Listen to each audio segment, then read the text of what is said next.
안녕하세요. 친절한 책 라디오의 책쌤입니다. 인생은 예측 불허의 여행과도 같다는 생각을 자주 합니다.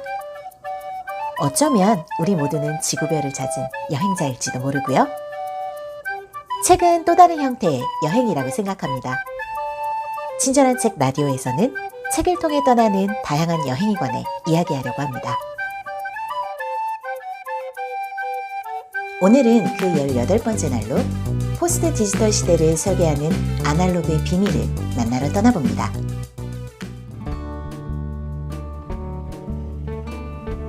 저자 데이비드 섹스는 뉴욕타임스, 블룸버그 비즈니스 위크의 칼럼니스트이자 문화 전문 저널리스트입니다. 저자는 뛰어난 관찰력을 바탕으로 문화 트렌드 변화의 핵심을 파악하기 위해 일일이 관련 업계의 최전선을 찾아 추적 조사하고 그렇게 얻어진 리포트들을 통해 포스트 디지털로서의 아날로그의 반격 추이를 하나하나 실증해 갑니다. 그럼 지금부터 저 책쌤과 함께 포스트 디지털 세계를 설계하는 아날로그의 비밀을 만나러 책 여행을 떠나볼까요?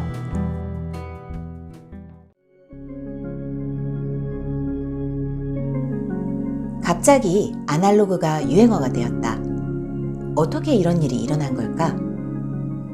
혁신의 과정은 좋은 것에서 더 좋은 것, 가장 좋은 것으로 나아가는 것이 아니라 우리가 어떤 존재이며 어떻게 작동하는지를 이해하게 도와주는 일련의 시도들이다.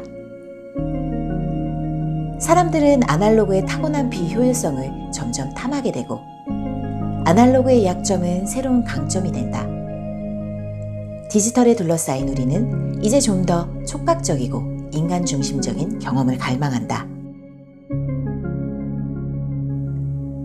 자신들의 부모 세대가 아이팟과 페이스북을 이용하기 시작하자 아이들도 뭔가 다른 것을 찾기 시작했어요.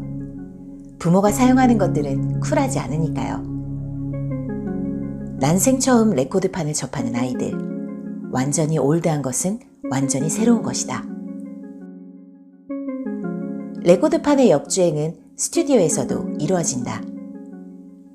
음질이 아니라 녹음 프로세스가 사운드에 어떤 영향을 주는지에 대해 고민한다면, 즉 녹음과 프로듀싱을 하면서 어떤 분위기나 따뜻함, 풍부한 감정 따위를 원한다면 결국 아날로그를 선호하게 된다.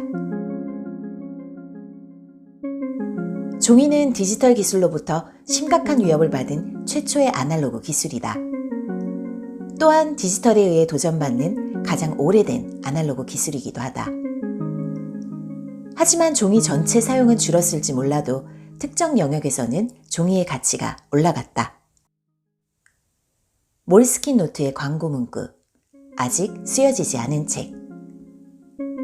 몰스킨 노트는 부드러운 미색 종이, 둥근 모서리, 휘어지지 않을 정도로 딱딱한 동시에 가죽 느낌이 나는 부드러운 커버의 정교한 디자인과 해밍웨이, 피카소, 채 트윈이 썼던 전설적인 노트라는 신화를 통해 어떤 사람의 가치, 관심, 꿈을 투영함으로써 감성적 열망을 담아내었다. 또한 단순한 디자인은 개인의 스타일을 방해하지 않는다. 전원도 부팅 시간도 동기화도 필요 없다. 디지털에서 전통은 어제 먹다 남은 음식 취급을 받지만 아날로그에서는 전통은 프리미엄이 붙는다. 다시 말해 브랜드의 정서적 힘을 어필한 것이다. 가장 우세한 커뮤니케이션 수단으로서의 지위를 상실한 뒤 오히려 종이의 지위는 높아졌다. 자전거가 기술적으로는 한물 간 물건임에도 쿨하게 느껴지는 것과 마찬가지로 말이다. 디지털 사진의 문제점은 그게 실제가 아니라는 점이다. 더 이상 손으로 만지거나 흔들 수 있는 게 없다. 필름 카메라와 비교해 디지털 카메라는 너무나 결정적인 장점을 가지고 있는 데다가 너무나 빠르게 등장해 필름 산업은 적응할 기회조차 얻지 못했다. 인스탁스는 1988년 일본에서 후지 필름이 폴라로이드와 기술 제휴로 만든 폴라로이드보다 작고 저렴한 즉석 카메라 사업을 시작했다. 즉석 필름이 후지 필름을 디지털 슬럼프에서 구해준 것이다. 질감, 따뜻함, 화질, 즉 영화를 접근하는 자세 면에서 동영상에서는 여전히 필름 부분이 건재한다.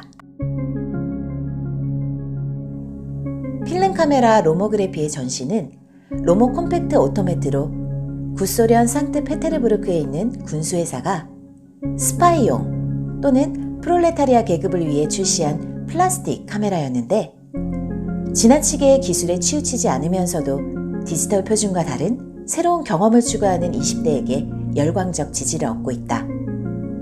이는 과거에 대한 향수에 의한 것이 아니라 아날로그 카메라에 대해서는 들어본 적도 없는 20대에게 어필한 결과다. 컴퓨터와 놀 때는 혼자 놀던 여럿이 놀던 우리의 상상력과 창조적 놀이 경험을 프로그램과 기기가 제한해버린다. 만날 수 없을 때는 온라인이 좋은 대안이긴 하지만 실제 환경만큼 사용자를 깊숙이 끌어들이는 가상 환경은 나오지 않을 것이다. 마인크래프트와 같은 유연한 게임조차 그렇다. 비디오 게임의 성장에 따라 1980년대 초 전성기를 누린 테이블 게임 산업은 전반적으로 하락 추세이기는 하나 새로운 테이블 게임이 수없이 등장하였다. 이는 보드게임 특유의 아날로그적 특성뿐만 아니라 우리 삶에 내재된 사교 욕구를 보드게임이 충족시키기 때문이다. 고성능 그래픽과 사운드는 감각적 만족을 제공할 뿐 고립된 경험을 선사한다. 반면 아날로그 게임에서는 게임 참가자들 서로가 상대방의 표정을 읽어내는 재미가 있다.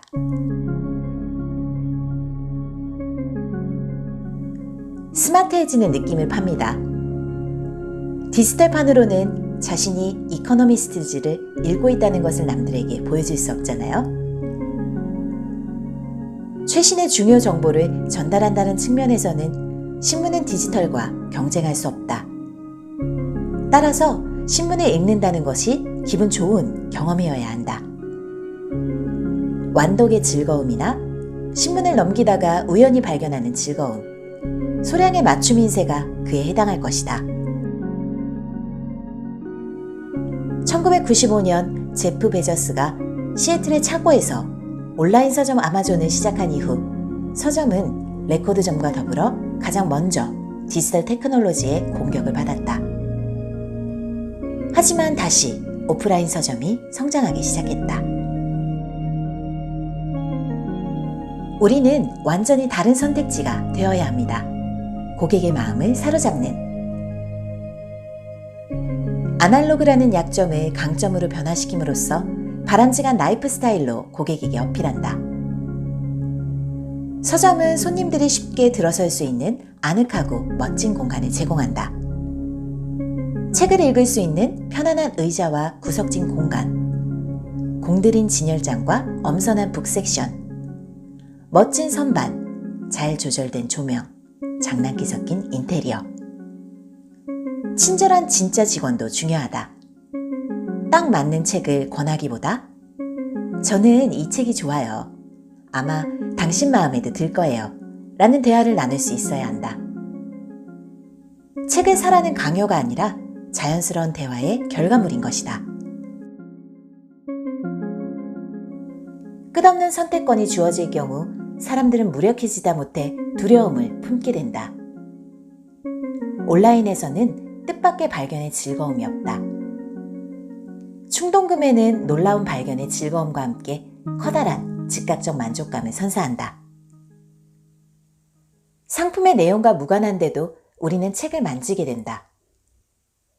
서점에 가보면 손님들이 제품을 쓰다듬고 손으로 비비고 두께를 재어보는 등 책이라는 제품을 즐기는 것과 전혀 상관없는 물리적 특성들을 경험하는 모습이 눈에 들어올 것이다.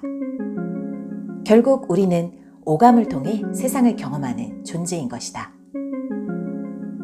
손가락 사이로 느껴지는 책의 두께감으로 책의 어느 부분을 읽고 있는지 느낄 수 있다. 밑줄을 긋고 메모를 하고 귀퉁이를 접고.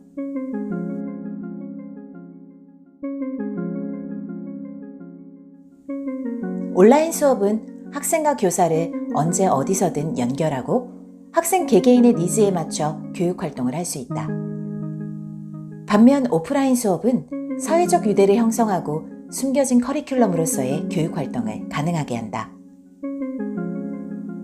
디지털 격차 해소를 위해 아이들에게 노트북을 한 대씩 주자라는 슬로건의 운동을 벌였으나 그 결과 학습 성과의 차이를 보이지 않음이 입증되었다. 실시간 온라인 강의는 중도 수업 포기 비율이 높고 학업 성취도가 낮으며 배우는 내용이 부실할 가능성이 높다. 하드웨어나 소프트웨어로는 지속적 교육 혁신을 이루지 못한다. 교육 활동의 지속적 효과는 오프 수업 참여를 통해 협력하고 질문하고 답을 생각하며 공감 능력을 기를 수 있도록 유도하는 교사의 새로운 교수법에 의해 가능하다. 학교는 곧 교사와 학생의 관계다. 교육은 정보가 아니라 관계이다. 교실에서 이루어지는 교사와 학생 사이, 학생과 학생 사이에 벌어지는 아날로그 교육은 단순한 데이터 그 이상이다. 디지털 업계는 누구보다도 아날로그를 소중히 여긴다. 내가 만난 거의 모든 스타트업 창업자, 투자자, 프로그래머는 메모를 하거나 디자인을 구상하는 낡아빠진 종이 수첩을 들고 있었다. 스티브 잡스는 자기가 만든 아이패드를 자녀들이 가지고 놀지 못하게 했고, 온라인 플랫폼인 트위터와 블로거, 미디엄을 공동 창업한 에번 윌리엄스는 커다란 서재를 갖추고 테크놀로지가 없는 집에 산다. 교육 테크놀로지의 메카인 실리콘밸리와 샌프란시스코는 세상에서 가장 아날로그적인 대안학교의 본고장이다. 어도비사의 숨쉬기 프로젝트, 언플러깅 상태로 15분간 명상하기도 같은 맥락이다. 아이디어는 한 가지 일에 집중할 때가 아니라 집중을 멈출 때 떠오른다. 데이터를 소비하기보다 소화시킴으로써 피드백 역시 원활히 주고받을 수 있게 된다. 즉, 정신적 리셋이 필요한 것이다. 공중정원, 커피 테이블, 탁구대, 커다란 공용 주망, 낮잠용 캡슐, 공짜 카페테리아와 같은 디지털 회사의 아날로그적 공간도 같은 맥락이다. 디지털에 비해 경제적으로도 시간적으로도 정신적으로도 그 비용이 훨씬 많이 드는 아날로그를 찾는 이유는 무엇일까? 아날로그는 손으로 만질 수 있는 실제 물건을 창조하고 소유하는 기쁨을 느끼게 하고 디지털 테크놀로지보다 훨씬 깊은 방법으로 사람들을 연결시켜준다.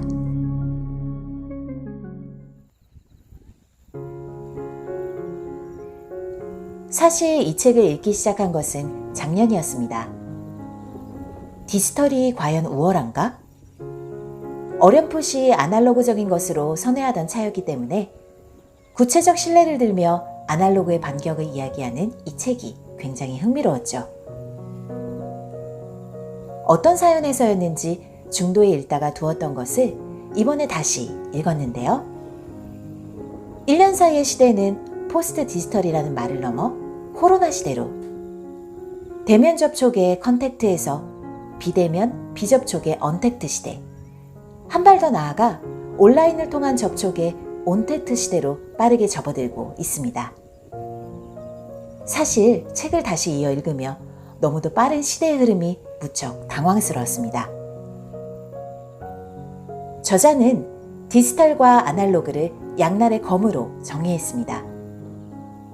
온택트 시대에는 어떨까요? 코로나19로 인한 사회적 거리두기로 우울감을 느낀다는 뜻의 코로나 블루는 우리 인간이 얼굴과 얼굴을 맞대고 오감으로 접촉하길 얼마나 갈망하는지 증명합니다. 하지만 이와 같은 대면 접촉, 컨택트에 대한 욕구의 대안으로서 온라인을 통한 접촉의 온택트 시대가 도래할 수 있었던 것 역시 디지털 환경 덕분입니다. 결국 온택트 시대에도 디지털과 아날로그는 공생의 관계인 것이죠. 디지털과 아날로그의 공존이 온라인으로 옮겨온 것이라는 생각이 듭니다.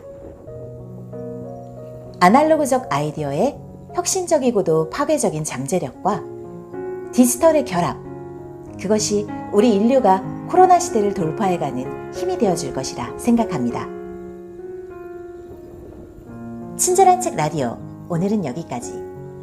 지금까지 여러분의 책여행 가이드 책쌤이었습니다. 오늘도 함께 해주셔서 고맙습니다.